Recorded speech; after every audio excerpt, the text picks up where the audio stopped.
All right, we're going to get started. That was fantastic. I'm going to use the small amount of self-control I have to not eat more of that, but I thoroughly enjoyed it. Welcome to our February Fireside Chat. We've got a few great things in line for you guys this morning. I'm going to start with a little announcement. How many of you guys have received an email from Elizabeth about the wellness fair and Go 365?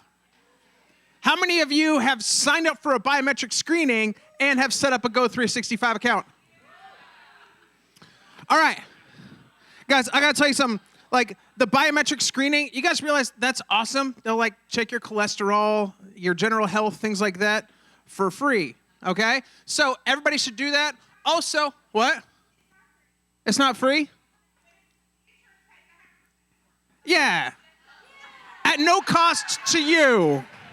At no cost to you, okay? In my book, that equals free. And not only that, if we all participate in this, they'll actually give a discount to Adventures in Missions for the amount that we have to pay for our medical insurance, okay?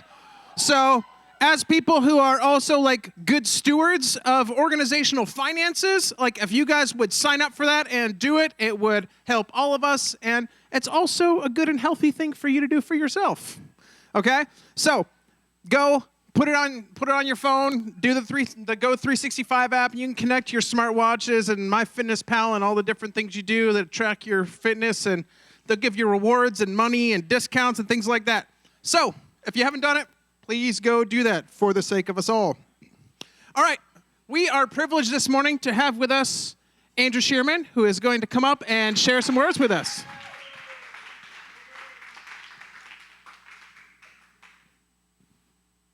Thanks, Bill. Hi, guys. Well, Gary and I have been in town doing Rethink Retirement. And I'm not thinking of retiring, so...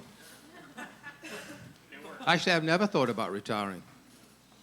I'm 75 years old, and the thought hasn't occurred yet, so I don't think it ever will. I'd rather die with my boots on, you know what I mean? Die with the last check. You don't even know what checks are anymore, do you? The last check has to bounce because there's nothing left in the tank. Yeah, that's the way to go home, right? When you're finished. So the guy said to me, will you just come and give the guys a word of encouragement? So I'll do my best and give you a word of encouragement. Because I know there's a lot of transitions, and I know there's a lot of news to be shared, and some of you will probably have to make some life changes, or at least think about it in the future. So I'm just here to try and give you a word of encouragement that we serve the Lord Christ. I said we serve the Lord Christ. And every single thing we do for him is a privilege. No matter what it is, and no matter where it is, it's a privilege. So I was just thinking about that. I mean, I was able to switch off from Rethink Retirement last night and switch in to think, well, what shall I say? And the Lord reminded me of an incident in my life. Let me see now. Probably 35 years ago now. And I was in Pakistan. And I was working with evangelical groups who are very persecuted, and they were trying to reach into the gypsy tribes who in Pakistan are regarded almost as less than human and treated disgustingly with some of the worst racism in the world. And it was a great and honorable privilege, and I tell you what, if I told you all my Pakistan stories, we'd be here all night. But the food I had to eat and the things that happened. I remember one day I actually drank amoebic dysentery. I know I did. And I had to ask the Lord to do a Mark 16 on me. And he did. It's one story. So anyway, I was with this group, and we were doing a series of meetings, and then we were going to take a day off to go up to the foothills of the Himalayas. And then, have a camp or something, and then we'd have a camp meeting and then drive back in the evening. So that was fine. So, of course, how many of you have been traveling in Asia much? Have you been on buses in Asia, usually with the dogs and the chickens and the goats? yeah, and totally overloaded. 40-seaters have got about 75 people on them. And so this was the typical thing. So I'm the guest of honor. So they put me in it's a British type right-hand drive vehicle. They put me in this seat. So I make a big mistake of looking around the vehicle, and I can see the road under the floor of the driver's seat. That's the first thing I noticed. This bus is falling to pieces. Then when he set off, I watched him pump the brakes to try and get the brakes to work, trying to get some pressure up to stop this vehicle. So it's not looking too good. And we're on the foothills of the Himalayas, and we're going around corners, and I'm on this left-hand side, and I'm looking down 1,200 feet, and he's 3 inches from the edge, and there's no guardrail. And I knew if anything happened, he couldn't stop. And I have to tell you, fear came on me. I've never had fear traveling. I've been in thousands of airplanes, literally. I've been in every kind, like you, like most of you have been on, tuk-tuks and motorbikes and whatever else and everything. And I've never been frightened.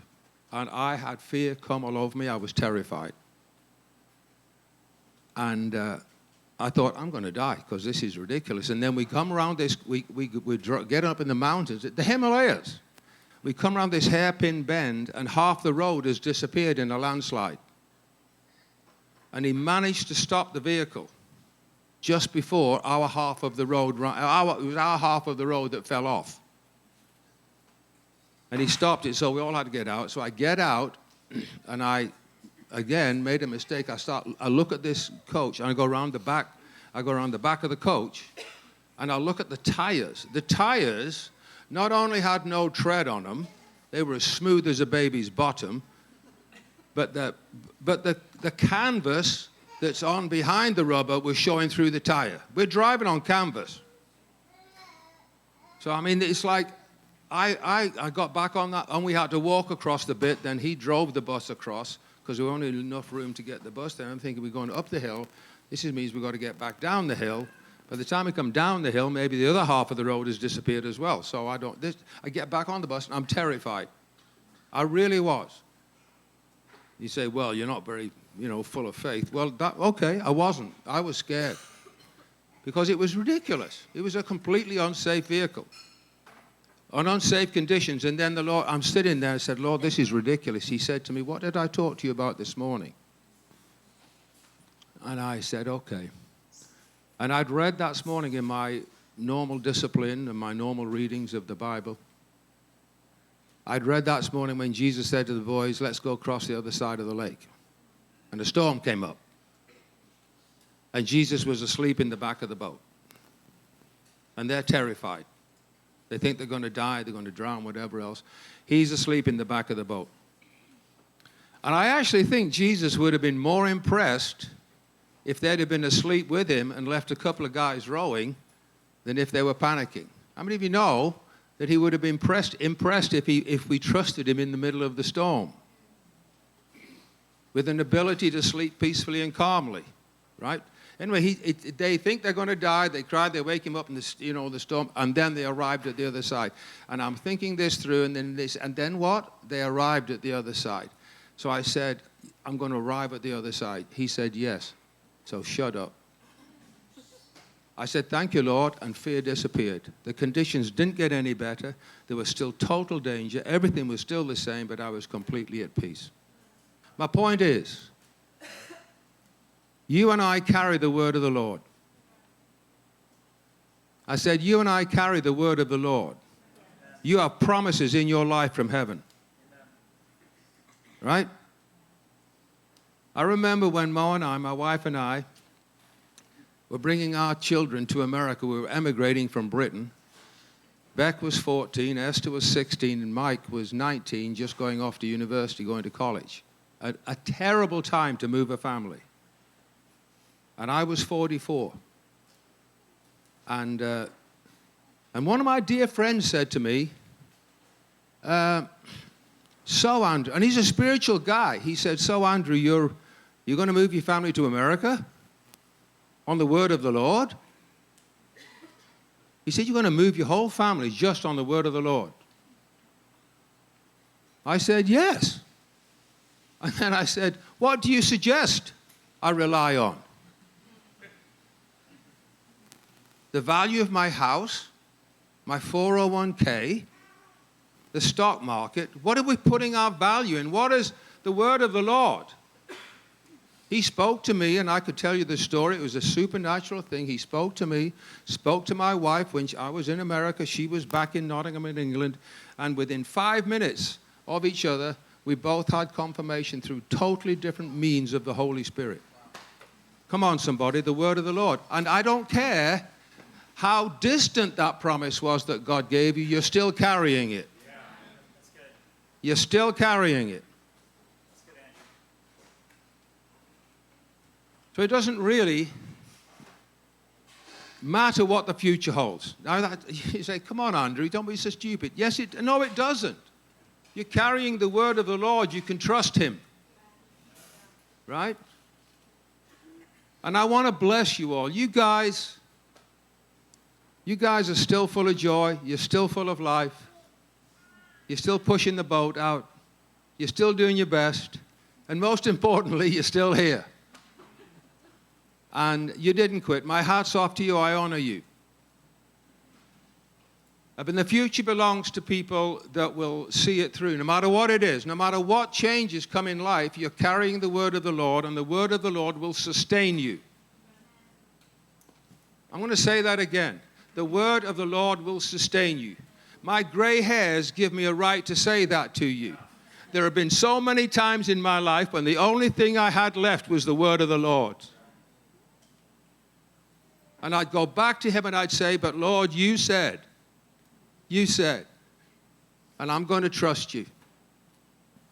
And so, the future is going to belong, no matter what you do in the future, is going to belong to people who will dare greatly, who will sail on wider seas, where the storms will show his mastery, and where losing sight of land we might find the stars. God is asking all of us to trust him at another level. Come on. No matter what the future holds, the Lord is asking us to trust him at another level. Let me finish with this. A man called Ernest Shackleton. Anybody heard of him? Ernest Shackleton? Just Betsy? Wow. Oh, and Chris, you probably look like him with that beard. He was a British explorer back in the early 1900s. And it was a race to get to the South Pole. And he said he wanted to put an expedition together.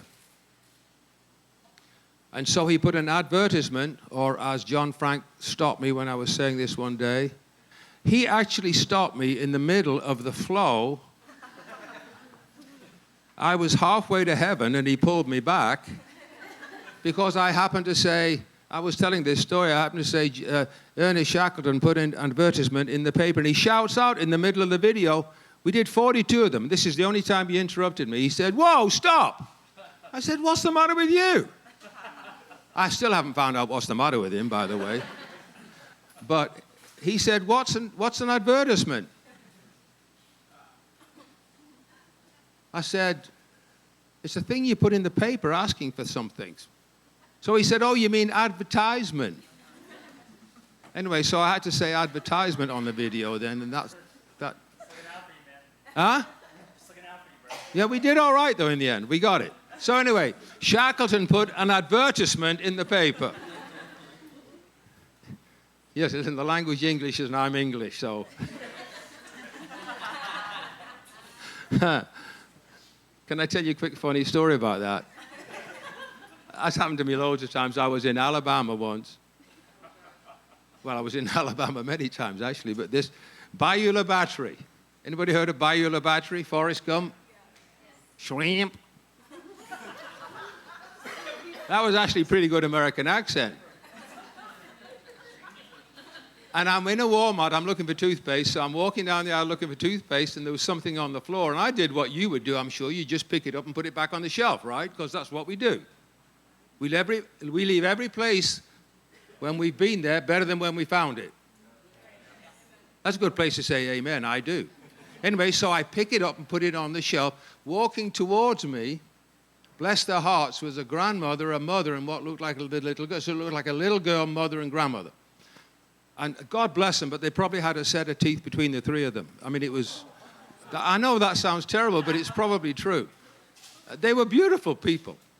So I'm walking, I'll pick it up, and then the older lady says, and I can't do this very well, so forgive my terrible American accent is as bad as your pretend English accent.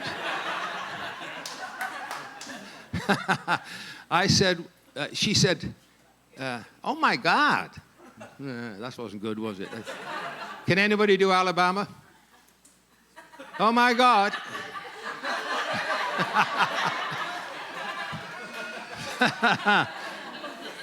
Anyway, let me put it as best I can. She said, oh my God, that was wonderful. That was wonderful. So I said, so all I said was, well, you know, you just do what you're supposed to do, right? And then she says, oh my God, he's got an accent.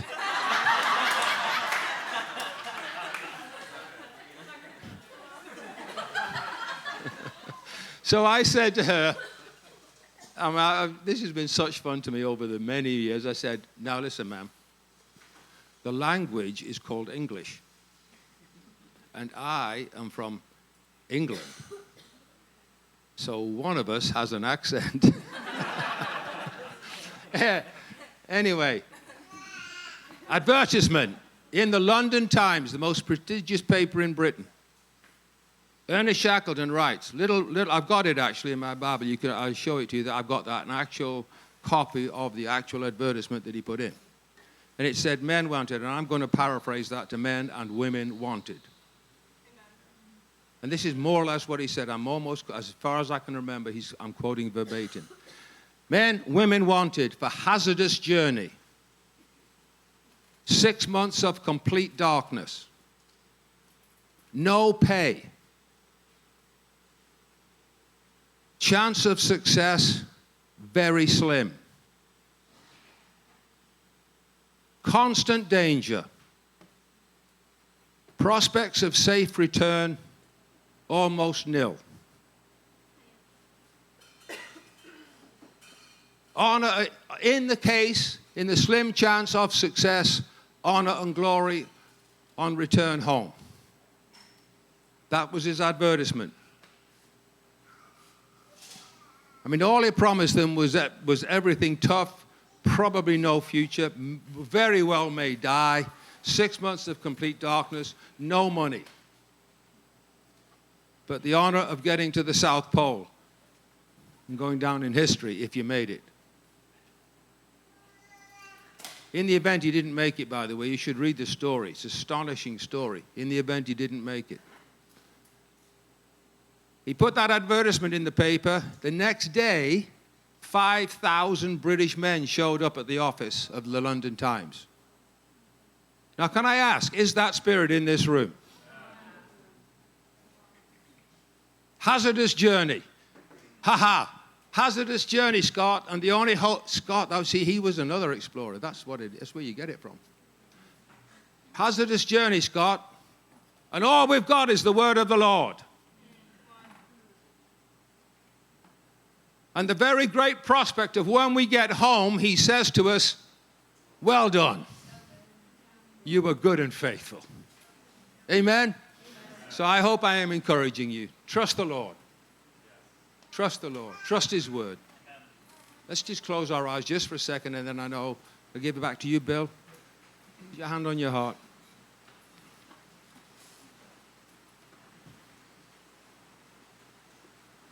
Father, we serve you because you've loved us and we love you back. And we serve you.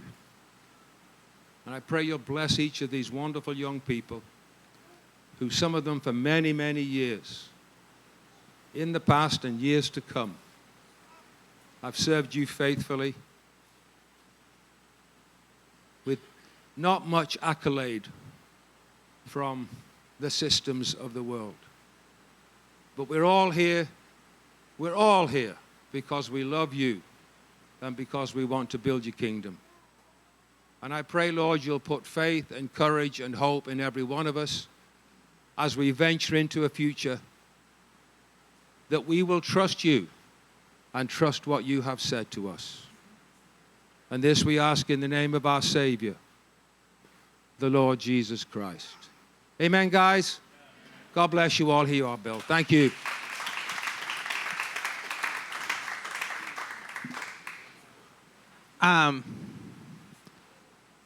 We have the word of the Lord to stand on, and we also have some really encouraging fruit to look at.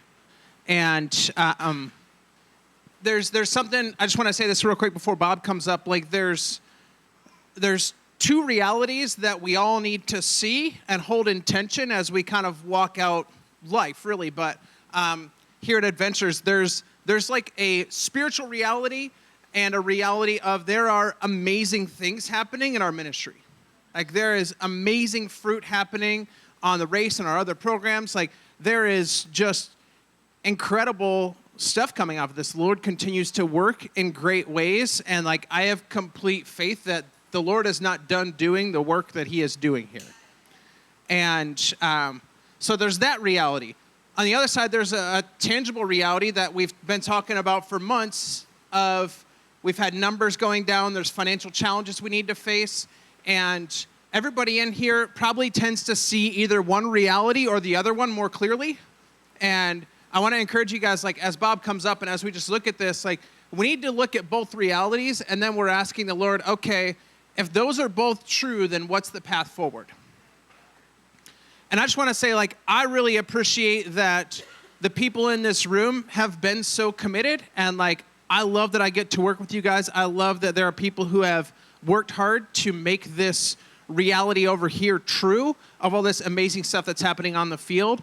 And as a leadership team, all these conversations we've been having about what a path forward looks like is we recognize that the people in this room have helped us get to the place that we're at.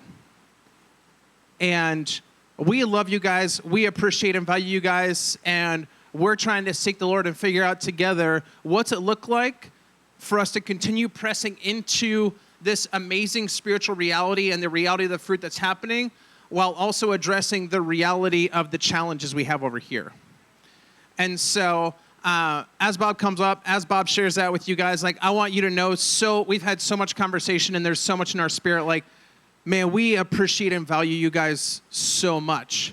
And we want to continue this journey with you guys. Like we want people in here to know we value you, and we want to take these next steps forward together so that we can like not let just the practical realities stop us from pressing into the spiritual realities that are actually going on. So that being said, Bob's going to come up and share a few updates with you guys. Thanks, Bill.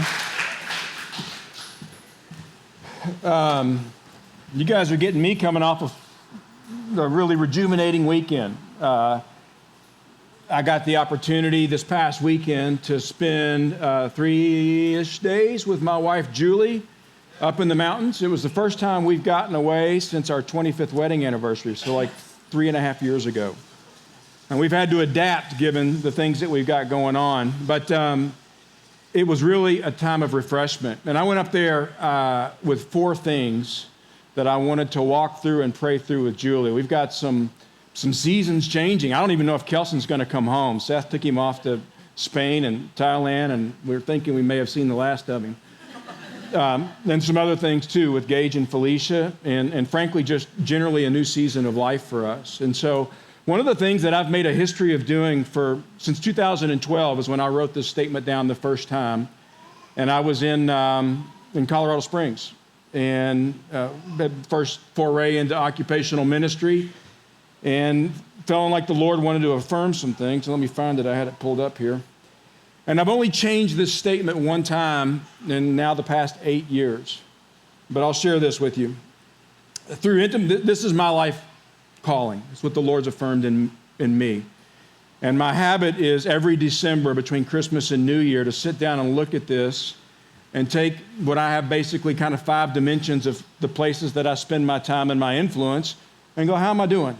Lord, do you have something new in each one of those, from my marriage to my kids to my leadership role here to some other things that you'll hear in this statement? And this last December, life didn't turn out such that I had that day or half a day even to contemplate it. And so I used this weekend to walk back through this statement. And I'll share a little bit with you. But it says, through intimacy with Christ, empower those in my sphere of influence deeply for the kingdom of God. With my focus being my 6 children and those that we've grafted in, which are a few additional. This is the one change that I made when I transitioned from CFO up to the second floor here. For the ministry, which I mark as 1,000 people. And for orphans, which the Lord gave me a number, walking the roads of Swaziland in 2009, of 250,000. That the Lord has asked me to use my influence to impact for His glory. And so this last weekend, I sat down early in the morning. Julie was still asleep, and I was praying through that. And one of the things that I'm naturally reflecting on, given our day and time, is am I wearing the right hat in all of this thing? Numbers are going down. I'm an industrialist. I come from the West. Success is defined by numbers. But he took me to the chapter in Mark where Jesus called his disciples away from the crowds and to the other side of the water. And I felt like I was being asked to follow him over there, which grates against my instincts, which is to say, no, we got leverage over here. We got numbers right here. And in the midst of what was Sunday morning for me, in the nature in which my heart is disposed towards His kingdom and towards you guys, I just had a great deal of thankfulness for you all. One of the things that I can struggle with is, given all of the challenges that we face and the headwinds that we face, I'm naturally a high responsibility manager. So how do we stay on mission and at the same time do the things that we need to do to stay healthy, given some of the headwinds that we have? And in the midst of that, I have not been successful at looking you guys in the eye and saying thank you, because you have linked arms in Gideon's nature, and you're doing it. So to all of you that are here today, thank you. I appreciate your encouragement, and I take my role in leading you guys well really seriously. All right? So we're going to go through 4 things real quick here. Andrew said he was going to be 5 to 10 minutes, so that gives me plenty of time to finish up here. Andrew, I'm actually going to give you the back half of this too. We're going to walk through our strategic objectives. This is the first time we've done that. We're now I'm going on 5 months in. I'm just going to highlight really quickly the areas that we're touching, maybe some areas where we're not achieving what we had hoped. I'm going to step back and look at the fruit, because up close we can see numbers, we can see objectives, but there's some great things that I don't want us to lose focus on. I'm going to give a quick financial update as the third item, and the fourth item is I'm going to talk through partnership development, which I know is front and center on many of your minds and what that means. And I'm going to give you an update on where we are, and then kind of pause things and let you ask any question that you'd want to ask along the way. All right, so let's start with our objectives for a second. We break the objectives down in 3 fundamental pieces: mobilization, train and disciple, and establish the kingdom. We kind of follow our mission statement. As we sit here today, there were 2 big pieces that we were focused on. One was the shift to the story brand and getting the new website out. We certainly are learning a lot in our shift to the way that we present our mission to people. In the midst of that, making changes in the way that we collect information and present it, we're trying some new things. But we did get the website launched 2 weeks ago, and I want to say good job, information technology team and marketing. Ethan, if you're watching from Spain, thank you, along with Bill and the team. They've done a great job of getting that off. As it relates to participants launched, I'm going to show some numbers in a second, but we continue to see substantial contraction in World Racing Gap, with semesters doing really well, much higher than projected, Ambassador struggling pretty significantly. And from a numbers perspective, both STM and PVT on target from what we had hoped last year. In terms of numbers, World Race today, if we look at commits on where we are today versus this time last year, we're down about half. On gap year, we're down about a third from where we were this time last year. On semesters, we're up a little over 40%, and ambassadors offset there by about 40%, and STM is consistent with what we were projecting at the beginning of the year. I did have PVT at the bottom there, and I took it off because I didn't have the exact numbers, but say that again, Dave? Yeah. The PVT is, as a percentage of the number of people we have on the field, is doing better than we had projected. So parents are saying yes. The train and disciple. One of our big objectives was to try to invite in and provide handles for elders to engage. The Rethink Retirement events, which we've just finished our third this last weekend, has happened, and we're seeing a good solid set of momentum. We really have two objectives in that event, and that's to awaken people that are in that moment of getting to be empty nesters and inviting them into the possibility of engaging with this ministry that we have. And that has been successful. In terms of elders, we've got some success, particularly at our bases. If you'll remember, when we started the initiation of the bases 3 years ago, we had three basic pieces we were wanting to put together: consolidated lodging, contextualized ministry, and eldership. And as it exists today, we're either one or two deep on the eldership piece at all of our bases except for two. The Furches have joined the Espositos in Nicaragua. The Bobs are getting their footing in Cambodia. And they just received their first squad maybe a month or a month and a half ago in Cambodia. And I just got back from Thailand with the Gibsons, who were here for our last training camp and joined me on a vision trip for the better part of 10 days in Thailand. And that went well. We'll see where the Lord takes that. The next piece is we wanted to shift gears in the context of training and discipling on the way that we partnered with our ministry hosts. One of the things that's happened that is challenging, but at the same time presents some opportunity for fruit, is we've taken what was a broad footprint of mobilizing people around the world, and we've gotten a lot more intentional about how we design routes and how we engage with ministry partners around the world. So we have a couple of new disciplines that we've implemented. One is a kelp analysis. The kelp analysis is used to help look at a ministry partner and assess their alignment with our DNA, but also to help get into alignment in terms of our capacity to partner with them for them to achieve their mission, because they're the ones that's there when we leave. So in the past, where we relied almost exclusively on the participants' view of our ministry hosts to determine whether or not our ministry hosts are in alignment, whether or not there are things that we need to do differently to serve them well, we're now having a very thorough process that's implemented really as we sit here right now, asking our ministry hosts, how can we serve you better? How do we need to better equip our teams? What are the ways that our squads can help support your mission long-term better? And through that process, we'll continue to move and refine our route management so that we achieve the Great Commission as effectively as possible. We want to do that with great excellence. In the Establish the Kingdom, you guys have heard about the Global Kingdom Network. Without going into great detail, there's a lot of effort being put behind the scenes. Reed and a number of the folks in Spain are working diligently on it. And it's about constructing a network of like-minded businesses, churches, and communities in the United States and abroad so that when our alumni transition off the field, we can connect them with things that the Lord has called them to and present them opportunities to continue to serve within the broader aspect of the ministry that we have. Rethink Retirement is in no small part an opportunity for us to continue to build and expand that network, both in the United States and abroad, and that's moving forward. In the missional community space, we've got good solid growth in 3 or 4 missional communities around the world, around the United States. And I'll share with you guys, I just got back from Thailand, and our partner Belagoose is just quietly building something really neat.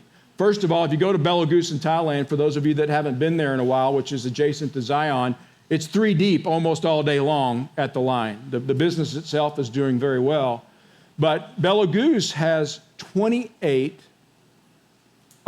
fully support-raised missionaries working alongside their coffee shops around the world and in the Dells today. So they've quietly begun to assemble people with the DNA to become an expression all around the world, and they have vision far beyond Thailand, the Philippines, and the Dells for their ministry. So I was deeply encouraged by that. We've also we've been doing field ministry development plans. This is where we sit down and partner with ministry hosts to help them develop a long-term plan and understand how short-term missions can come into the side of that. One of the things that we've done is we've shifted all of our parent vision trips going forward to either our bases or to locations that have field ministry development plans. Because often what happens is when these older group of people join us, which, by the way, we will have more parents on PVTs than we will have racers on the field this year. So it's a real window of activation opportunity for us going forward. We're not just taking them into some random engagement experience, but we're bringing them into something that has vision, that has sustainability, and presents the opportunity for them to walk out what God's called out in them, even if it's at a later date in their life. We see it paying dividends at our bases already, specifically. So, up close, things can look daunting. Things can look like contraction that's hard to deal with. For us in leadership, we're looking out both in the short term, but also know that I'm looking out 2 and 3 years down the road to make sure that we're establishing a platform that allows us to be successful with our mission over the long haul. And standing still is falling behind in the midst of that. Sometimes change is a difficult thing for us to walk through, but absent the change when the circumstances are being presented to us, we wouldn't have a viable path forward. But that's not the case of where we are. We have a very viable and encouraging path forward. We got to step back and realize what's happening around us in the midst of this. And if we go back just a few years, there were some terms that we would throw around, like movements, like church planting, like 3-year journeys. And I just want to take a second and look at the fruit that's being produced as a function of the faithfulness and the perseverance that's in this room. As we sit here today, there are more team members on staff that are indigenous Swazis than are in the city of Gainesville. In India, there are 253 indigenous missionaries being sent out that today have planted 578 house churches. So when the clock's ticking on the other side of the world, the ministry is not stopping. And our young people are continuing to invest and to see wonders and the acts of God that they've never seen before in their journey in the United States as a function of the leadership that you guys have provided all around the world. Beauty for Ashes has trained, let me get this right, where's Betty? Is Betty in the room? 2,657 leaders. Betty, that's awesome.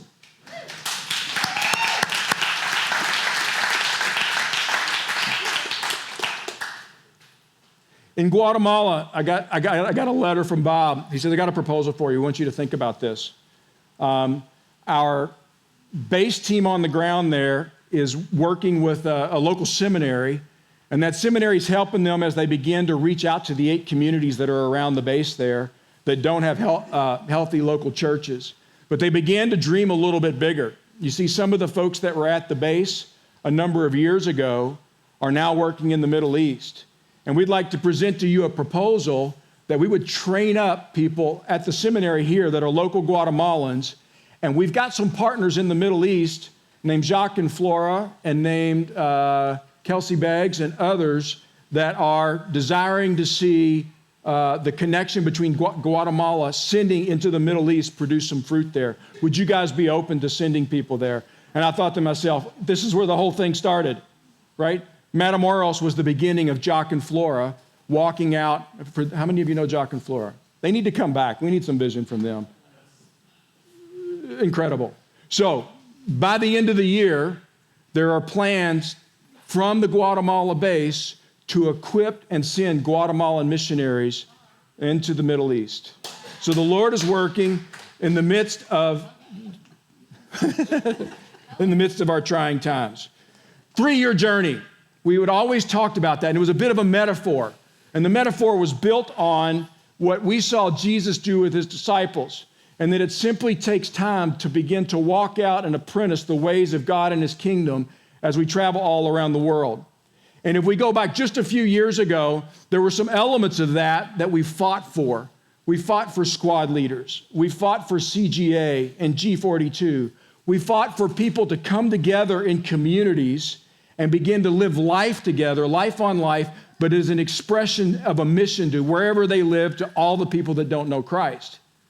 And it was a challenge, frankly. But even in the midst of our contraction, today, our squad leader issue is predominantly solved. People are calling people forth. We are seeing strength upon strength, one squad leading to the next. We have now the team leader concept, which creates an apprenticeship journey that allows us to give team coverage that leads to squad coverage and beyond.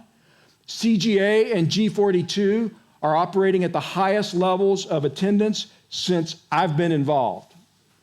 And so the Lord, despite a much smaller group of people, you guys have built trust, encouragement, and exhortation in a way that the backside of this, including what we're seeing in missional communities in Indianapolis, in Asheville, in Houston, he's beginning to reward the faithfulness and perseverance of you guys leading and encouraging and praying for people to journey together as Christ and his church and to put, as Ethan would say, to reverse some oppression today and tomorrow. So, I had mentioned to you guys, I thought it was too much to unpack today, but I'm gonna roll out a little picture here, and you're gonna see some things being unpacked on Monday morning worships. We have 13 Monday morning worships before, where's my partner in crime? There she is back there. 13? Yeah, before Before Memorial Memorial Day. Day. Memorial Day is when the wheels come off, because all the training camps start, all the training start. So over the next 10 or 12 Monday morning worships, we're going to start unpacking some vision and some adjustments to our mission statement. If we walk back to our old mission statement, we existed to mobilize a radical generation to disciple and train to come alongside his kingdom being established. And we believe that it's bigger than a single generation. We also believe that it's bigger than just mobilizing people from point A. We believe that it transcends that, and there are two sides of this that are operating all the time in partnership. It's the participant and it's the work around the world that we want to focus on, that we're seeing so much progress and so much fruit from. So we are moving towards something along the lines of we exist to awaken and activate Christ followers worldwide, so here and there, into their role and identity in the kingdom. So that is something that the OLT is praying about. It is something that we will be taking to our board in March, and it's going to be something that we're going to open up the conversation about this change during our Monday morning worship times in the coming weeks. So where does that lead us financially? I always struggle to find the balance here because I know some people like specifics and some people say, give me, is it green, yellow, or red? So I'm going to do my best to toe that line. But in a real general term, our revenue last year through, let me see, we are in March, we are in February, through December was $6.3 million. The budget was $6 million, and our actual revenue this year has been $5.6. Last year at this time, our net was a negative $1.2 million. If you'll remember, we began to see a lot of red flags because a lot of our decline in participant numbers really started to hit after the launch of the 2020 routes in late 2018 or 2019. So the good news is we've made a lot of adjustments that are pushing our net in the right direction. And that is from a net last year of 1.2 million to a net this year of a negative 749. The good news is that we have done a good job saving for our future obligations. And not to get into deep accounting terms, but anytime money comes in for a future project, we set what's required to support that future project in a savings account. And we're able to support that in the future, not on the basis of how many new participants we have coming in that year, but because we saved for that season in the past. It's called temp restricted, and we'll talk a little bit about that.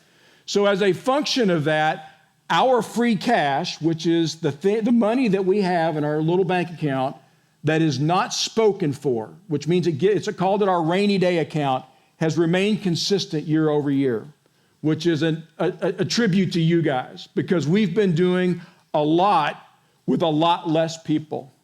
So what does that mean in numbers? If you go back 18 months ago, we had about 175 people on staff. Today, we have less than 110.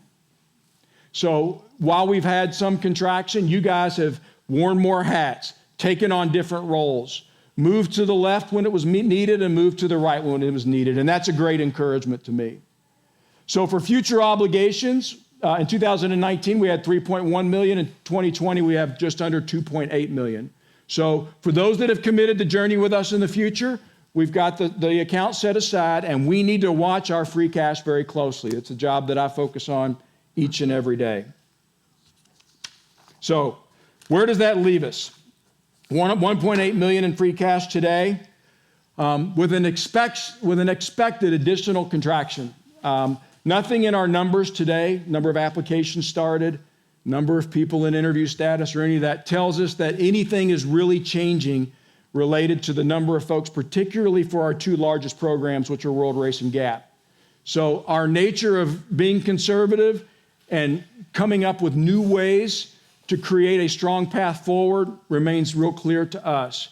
The other thing that I don't know the impact of is the coronavirus.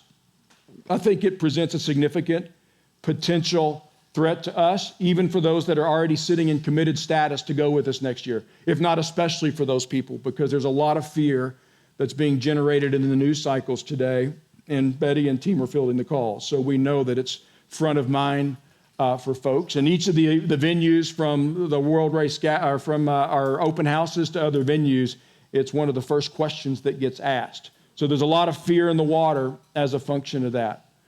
So where does that lead us? For me, from my weekend and my time of prayer, it leads me of wanting to work towards and communicate a plan that says, yes, we are on solid footing, but that solid footing comes with some significant changes in the way that we operate so that the predominance of energy in this ministry can be applied to our mission, because that's a constant pressure for me, and I know it is for you too. One of the real neat opportunities that I've had in the past 6 months is with Bill moving over to marketing. I've gotten the opportunity to hang out a lot with Jeremy, Chris, and Becca and watch them step into substantially more responsibility and perspective. Not just looking at one side of the coin, but needing to look at the full breadth of the coin. And in the midst of that, you guys are an encouragement to me, because you help me keep my eye on the ball of the mission, which is why I'm here. You know, if it was about making money, we would all probably do something else. But I'm thankful for that. So with that, I'm going to continue to walk through our update on partnership development. And I've had a few very frank conversations with a number of you, and I know there's some anxiety out there. My hope today is to give you perspective on where we are, to a degree what we're planning. I would say the operations leadership team in the past maybe 2 or 3 weeks probably has the better part of 15 to 20 hours worth of work to try to work towards a solution that in every aspect makes sense and is affirmed through prayer, that is a good path forward for us. I also know that there's some misinformation out there, and to the degree that I can clear some of that up today, I will. I'm not going to give you the full plan today because it's something that has to be approved by our board, and I don't want to present something that we have to change, modify, or walk back in the future. But what I do know is the general timelines of what we're going to do and when we're going to do it, and so I'm going to share some of that with you guys today. The first thing I want to share with you, though, is where we started. And we wanted to start with the why before we actually got to the what. And so over the past few weeks, we've spent some good time at the operations team level and me with Seth talking about what are we trying to accomplish so that we assess any plan that we do against a value set that we hold dear. And so let me just walk you through the 5 points of that. One is we want to implement a long-term solution to provide our team members with sustainable wages capable of supporting families. So the baseline of our compensation with the new plan is going to go up because we desire to see you guys be able to journey here over the long haul if that was what the Lord has called you to do. The second is we want to implement a platform that connects all support raising to the full mission of the ministry and invites engagement. One of the things that has become clear, and I won't go into all of the due diligence that's been done, but Dave, with Stewardship Ambassadors, began to talk about the leaking of power in our mission as a function of having the primary focus for fundraising being supporting an individual versus the mission of an organization. He says in the midst of that, you're going to build your short-term missions, you're going to build your elder ranks, you're going to disciple people in stewardship. If you look at your mission as the primary thing that you're inviting people into and speaking to people about your heart for that mission. Not to mention that he thinks it'll be more successful in terms of how it engenders support towards the individual. So we do desire to move from a mass media marketing strategy that's predominantly reliant upon Google, Facebook, and cash to get our value proposition in front of many of the people that are going to say yes to us, to one-on-one personal engagement discussions about our mission and why I'm choosing into it. And our desire and plan is to shift our perspective, which is going to be no small task, given the way that we've support race in the past. But I believe looking 2 and 3 years out, will present a lot of opportunity to invite people, friends, and family members into the possibility of them engaging with us over the long haul. The next piece is we want to provide team members stability to focus on their role in the mission and not implications of participant numbers. I mean, I'll just say that real clearly. Every time the numbers go down, the mindset is, what does this mean for the people that are here? If we can make this shift over the next 2 to 3 years, we can create a platform where people don't have to worry about that at that degree because the number of folks here are not fully predicated on the number of participants. In addition, most of our focus on field work today is predominantly financed by the number of participants that come in. So what would it look like if we can look at both sides of the coin, what we do with participants and the way that we encourage the field? Kate was just out in Costa Rica leading a hosts conference. How do we do more of those is a question. And we've got to create a framework for that to happen. Fourth, we want to dramatically improve the training and support structure for partner development that results in a dramatically improved support raising capacity. We need to invest in the way that we approach this. Jennifer has done a phenomenal job getting us on task, keeping us focused, but there are some additional strategies that we can deploy that have proven successful in spades in other venues. So how do we know that's true? In the past 25 days, I have spoken to 3 ministries that have transitioned either from low support raising or no support raising to substantial support raising or fully support raising over a 12 to 24 month period. And I've wanted to understand what the implications of that were. I wanted to understand how successful they were in terms of percentages. I wanted to understand what it did to the culture of the ministry.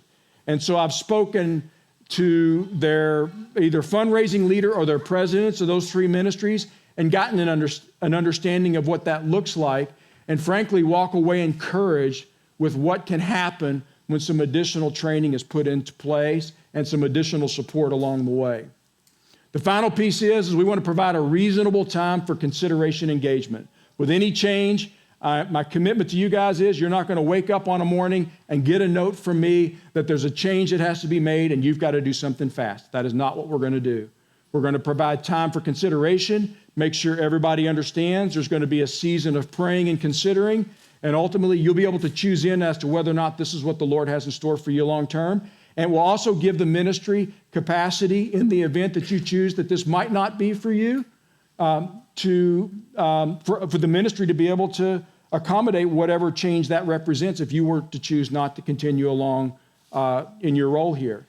That being said, I was very encouraged and frankly surprised by the lack of turnover in particular 2 of the 3 organizations that I did due diligence on.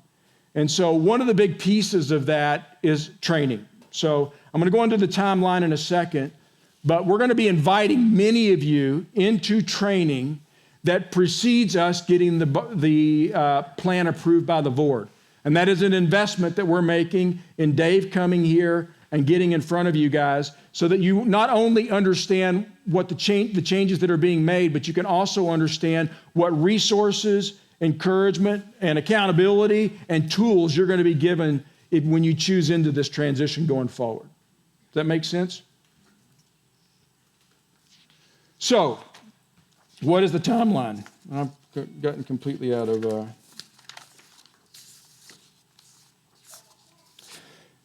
The OLT has gone through all of Dave's training. We've completed that on February the 10th. In the midst of that training taking place, the OLT was also involved with Dave and with others to help put together, and Cape and Krause, who's looking over our shoulder, the program. The PDLs will have live training on Thursday and Friday of this week. So Dave is coming in, and we'll be doing training with the PDLs later this week. We'll be taking this plan to the board at the latest March the 6th. That is a time when we have a face-to-face meeting with them. It's possible that I do it sooner. It's complicated enough that I don't think an email or a conference call is going to be sufficient. So I'm probably going to wait till I do it face-to-face, but I'm going to be teeing it up with our board of directors at our board meeting in Nicaragua on March the 6th. Assuming that it's going to be affirmed, and some version of it will almost certainly be affirmed, we will begin rolling it out through one-on-ones somewhere between March the 7th or 8th and the end of March.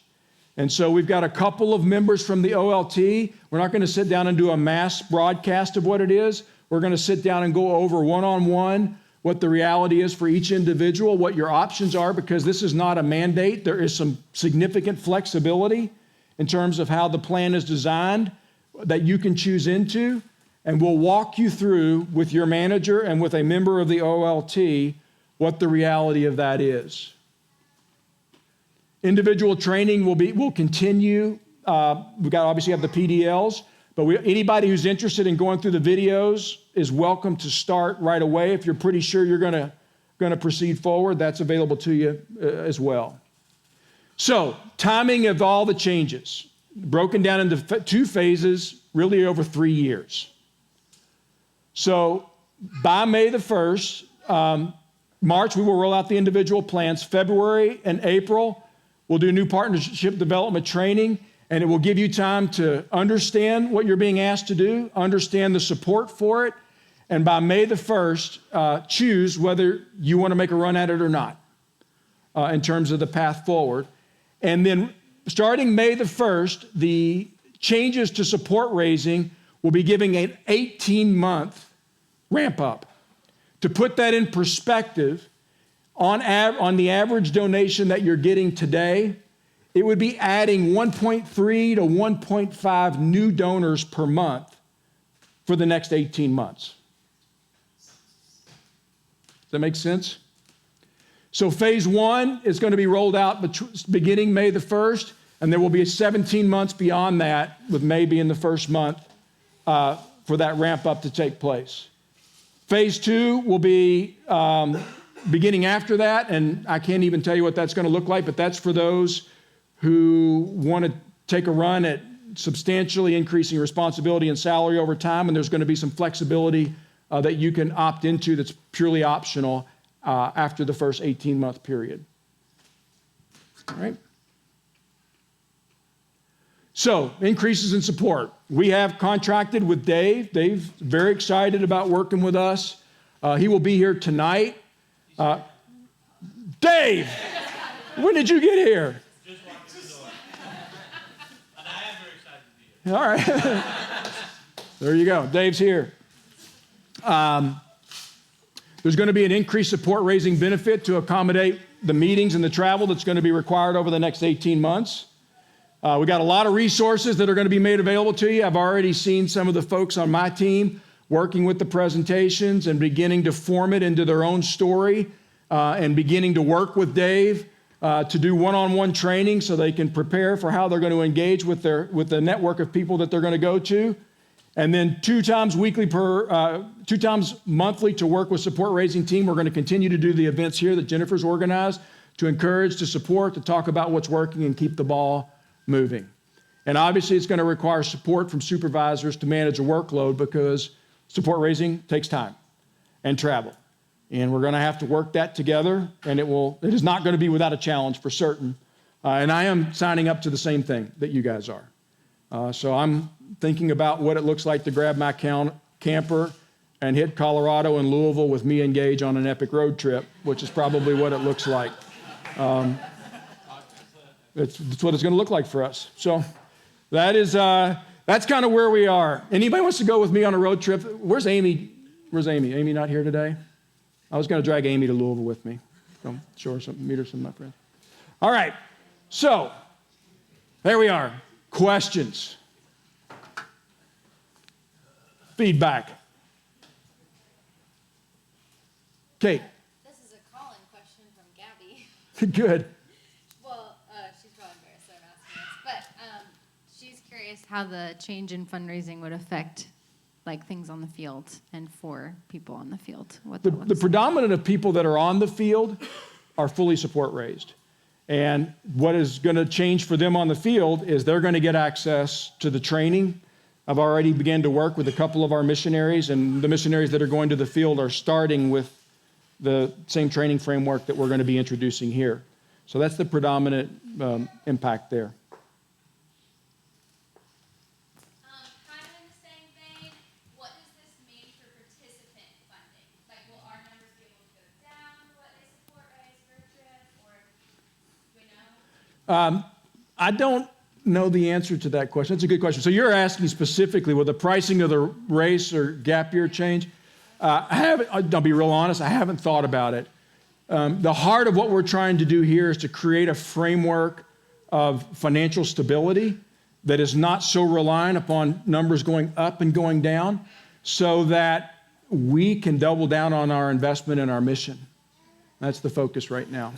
Yeah, and I guess I'll come over here. Something, just to give you guys context for that, like when Bob says that, I can even say for like the OLT and maybe some of you guys as well, for the last 6 months, a lot of the conversations we've had have been around financial viability. And I can definitely say for me, like it's gotten to a place where I don't get to spend nearly as much time as I'd like to focusing on vision and direction that we want to go, because there's been so much concern on like, how do we put out the fire and make sure that we can keep the lights turned on? And so that's part of why we're so intent on getting to a place that is not dependent on that, is so that we can sit and ask the questions of what should we do and what's the Lord calling us to do, not just what's going to provide enough funds in order to make this happen. The other thing, man, I would add to that is we have not only vision, we've contracted with Dave to take the fundamental elements of support raising training, and we're going to push it to everybody that's going on a trip with us. So a lot of the same elements that we're getting, and that is going to be good because it's going to, I mean, one of the challenges that we have is that most of us coming out of the world race, the framework for fundraising is, the perspective is support me in this journey that I'm getting ready to go on. And this is a substantial shift to, this is a mission. It's a mission that we are passionate about. And as a function of that, I'm coming in to fuel that mission. And it's going to raise people's perspective from purely an individual to the mission of the organization. And our hope is that it's an inviting invitation. I have a couple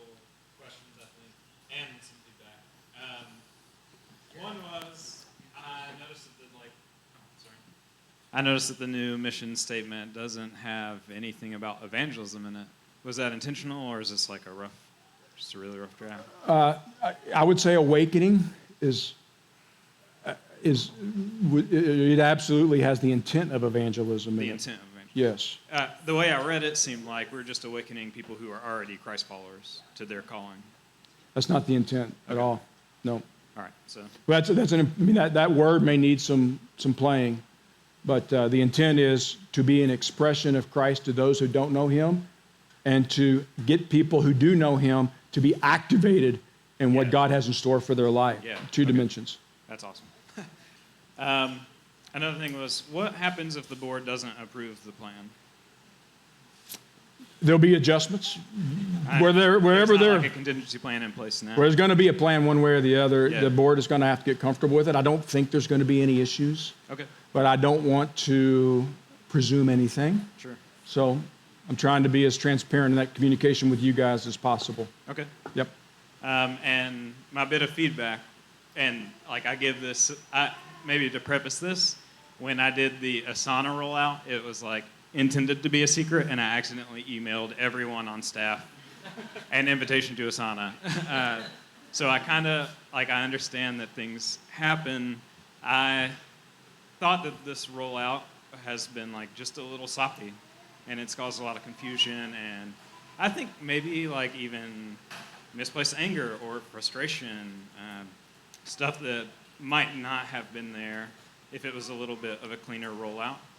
And I wondered how or where is the information trickling down from when it shouldn't be, one, and two, if maybe you guys could work on building better plans for the future. Yeah, that's good feedback. I can tell you that I was, when I was in Thailand, I was managing some misperceptions that were my fault. So I look at it and go, yeah, I agree with you. And in the midst of it, I want you to understand the heart of what we were trying to achieve. There were two things that happened. One is some people were making decisions and wanted to understand what things look like going forward. And in the midst of those conversations, things began to leak out. So then we look at that and say, well, we need to start communicating. So we get frequently criticized for not inviting the body into the discussion. It's like, so here's your invitation, guys. This is an invitation. There's nothing back here that I'm hiding. I'm trying to be as transparent as I can. And in that transparency, it's messy. A number of the notes that I sent, I second guessed myself along the way. And the justification that I had as I prayed about it is I'm wanting to be overly inviting and to give people in perspective so they can make good decisions knowing where we're going, A. And B, I'm honestly looking 2 and 3 years down the road, realizing we're going to go through some challenges in the short term. And that balance I might not have struck perfectly, but I take responsibility for what you're saying and I agree with it. John Frank.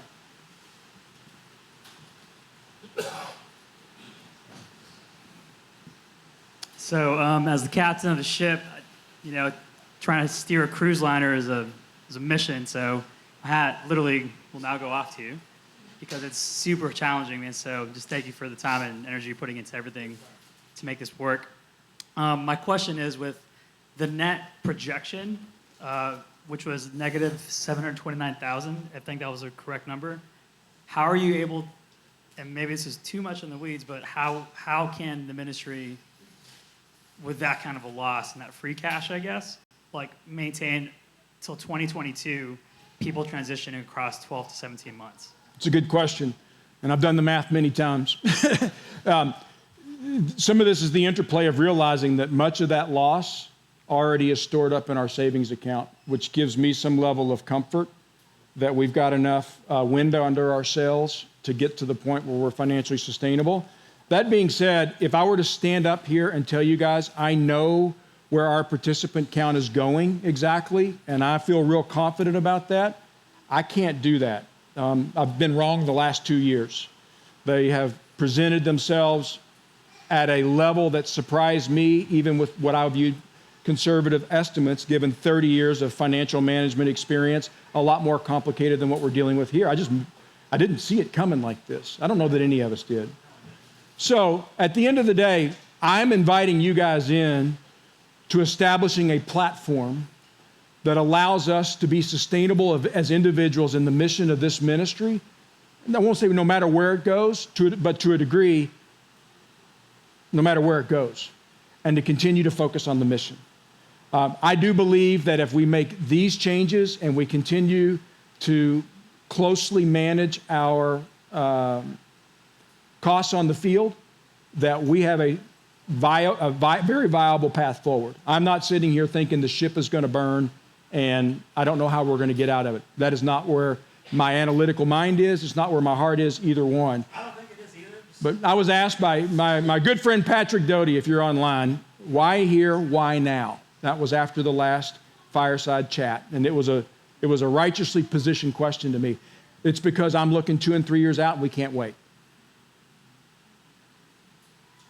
And if you want to sit down with the spreadsheet with me, I'll be happy to show you the financial projections because it's a many-line spreadsheet. Okay, I have another one. Oh, final piece, John Frank. To be sure, I have contracted with Cape and Krause. We don't have a CFO now. I'm doing CFO with a piece of me. And I wanted somebody looking over my shoulder. So we've contracted a former Fortune 200 CFO to come in and look at our cash projections, given all of our variables, and provide a variability model, which is traditional in a cash projection sense. And I'm going to have that before the board meeting. So not only are we looking at it internally, we're looking at the implications of this support raising changes, which we're making decent assumptions on, where projections are going, what the envelope of projections are, and what is it best case and what is it worst case to make sure that we've got a solid plan going forward. So I love the vision of like support the mission, not the individual. I think that's really incredible. So I think my question is, have we ever tried a fundraising department? I'm marrying into someone who's been in a nonprofit world for many years, and that would, I guess, maybe we do and I've missed it, but if not, can you help me understand like why we don't have a fundraising department that fundraises on behalf of the organization, not just on behalf of projects? I'm wide open to it, and Dave's brought some vision for that to us. We do have a fundraising department. They raised a better part of $1 million last year, unaffiliated with participants or anything else. We have found general funds, our funds for discipleship, to be very difficult to garner. We have gotten them from a couple of very close donors who know what we're trying to do, and in most cases have participated in it in some form or fashion, but we've not been successful at it. So if you've got some ideas, we are dramatically changing the way we interface with people. Joe can talk you through what we've initiated and Christina in the last couple of weeks even, and I'm wide open to those discussions because it's an area that we agree that we can definitely improve in.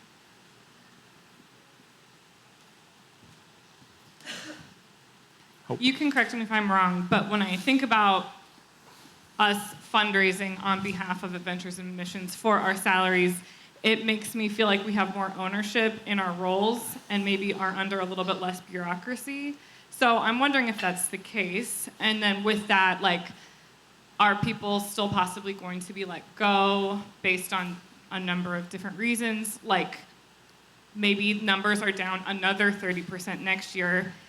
And so it doesn't make sense to keep a bunch of people on, even if they are fundraising on behalf of Adventures for their salaries.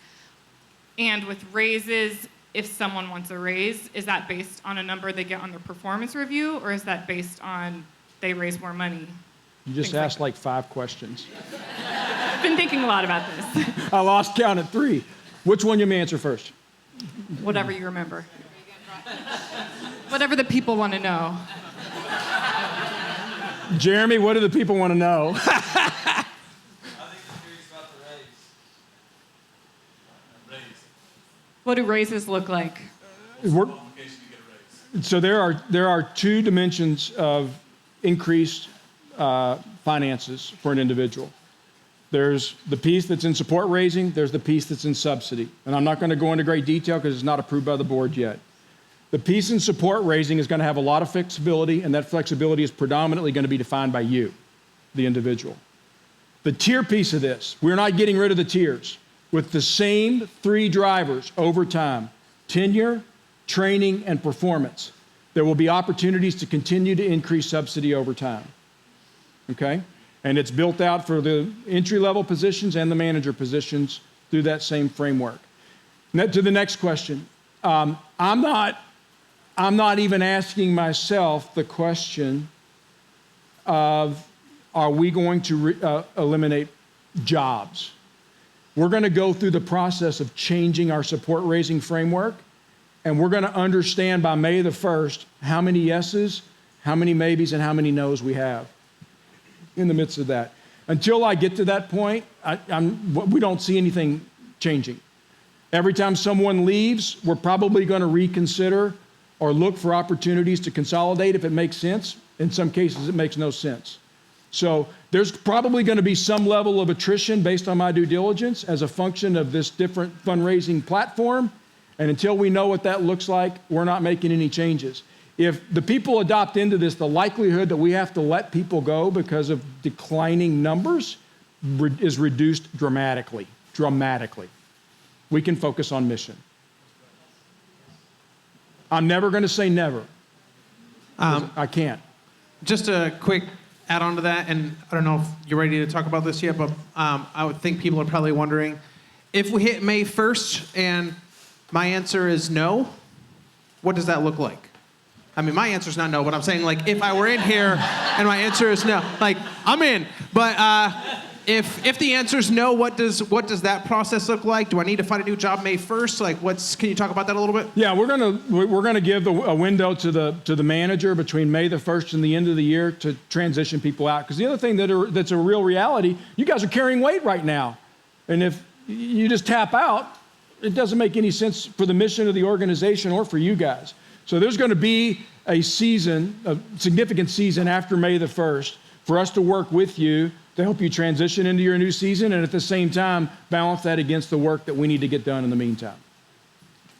Okay, so with the 17-month rollout that you had, I know what you said was like baseline salaries would be moving. Would we have to wait for that entire 17 months to be over for our salaries to increase, or will there be a slow increase over time? There are triggers along the way along with the support raising that allows the salaries to happen before the end of the 17-month period.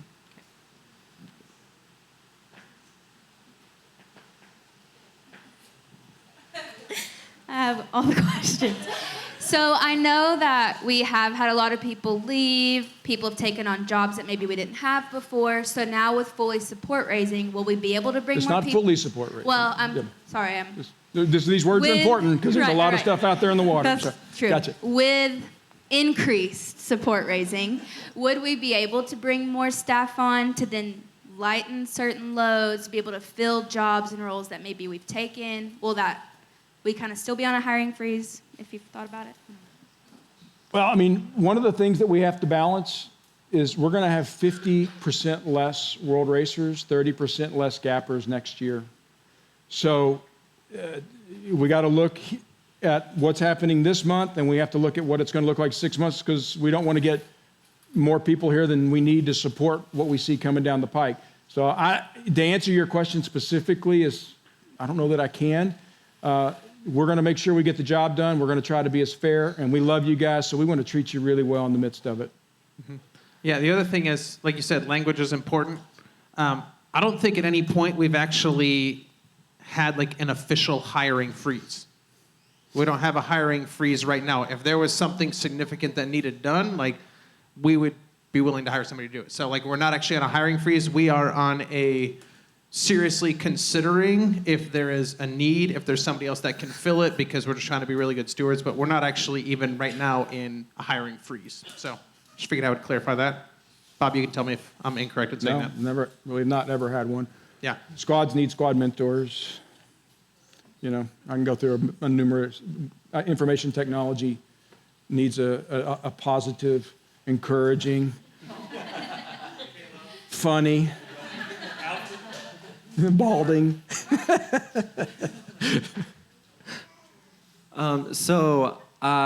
Until you said earlier about a subsidized portion, I was actually assuming that we would be transitioning to fully support raised. So just for the sake of clarity, I think I'm not the only one that was confused. I know there's probably details that you can't actually share until the board approves it, but like, are we looking at like 75%? I'm not getting into numbers until I get past the board. It's a good question. Ronnie, it's a good question. There's going to be a portion that's subsidized and a portion that's support raised. And that's a big piece of what the board's going to approve. So I'm uncomfortable talking about things that I can't commit to at this point. And I expect to be able to have that discussion after I get back in March from the board. Ronnie, just to answer your question, it's not going to be a flat percentage because everybody in here will have an option to determine some level of where they need to get to based on their family's needs. So it's not just a 50%. It's not just a, it will be a number that will be somewhat determined by your level of what you need to raise for your family. Very similar to what international missionaries do. They establish budgets for their family. They look at what housing needs are. There's going to be some elements of that that are going to be available in this new program.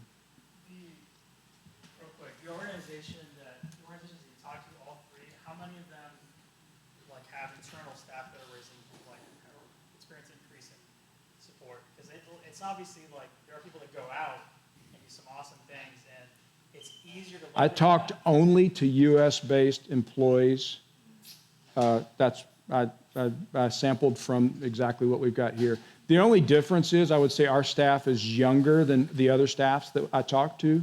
Most of them are in their 40s and 50s. It's a little bit of a different ball game. But some of them went from 0 support raising to 100%, like the whole staff.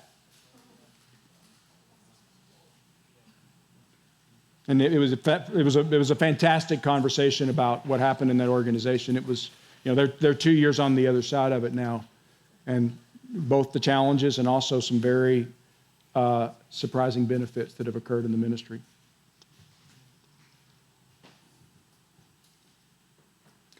I'm always available for one-on-one, guys. You guys know my door's open, so I've had a number of you come in since the last time. The door remains open if you want to sit down and talk. And our heart is for the mission. Our heart is for us as a tribe. And we do have to make some changes to look out at our mission 2 and 3 years down the road and know that we've got a really strong platform to walk it out.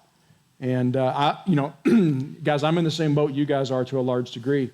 I've had to think through and deal with the emotions of frankly, fundraising at the level that I have been fundraising has been a very easy thing for me because of my network, and that's getting ready to change. I'm going to have to go ask some people that I never thought I would have to ask. And the Lord has walked me through that. Dave has given me beautiful perspective on actually, I have a side of evangelist in me, and I love getting business guys that are living quiet lives of desperation and basically filling that hole with success in business. And this has given me the perspective that this is a ministry that I'm going to walk out. So I'm going to go after those guys. And once you go through the training, you'll start to see that same perspective. This is actually discipleship, not please help me do what I want to do over here in Gainesville. So, all right. Dion. I just want to say, please make use of Dave and the training you're going to get, because it might sound daunting right now, but there's a reason these people are here to help you. If you go to the program and learn how to do that, it's actually going to be much easier than you think right now. So the fact that they provide this for us is such a blessing. So sign up and do that training.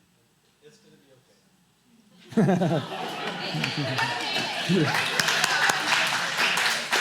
Dion, can you close us in prayer? Father, we just thank you. We are so excited that you have called us into the kingdom that challenges us, that takes us out of places of complacency, costs us something. That's why we signed up. And some of these things that come to us, God, the challenge just shows us how much you trust us. The reward always equals the challenge. And so, Father, we thank you for what you're placing in front of us. We're excited about what you have. We've heard the